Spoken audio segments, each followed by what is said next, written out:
Oo. Umabot ng kasi pagpunta nga. Tapos ganun pa sabi niya, walang ano yung, hindi na maayos yung kain natin, sabi nga.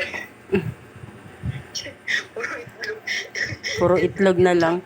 Aminado naman si Mamayat dati na hindi talaga siya maano sa luto, sa separate daw. Marunong siya, ma'am. Alam mo kung paano ko nasabi? Nag-try siyang magluto nung ginataang isda. Oo. Ang sarap nga eh, kung tutuusin eh. Oo. Tamad lang talaga.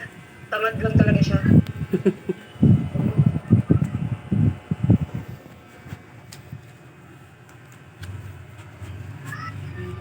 Hindi na ako nagluluto eh.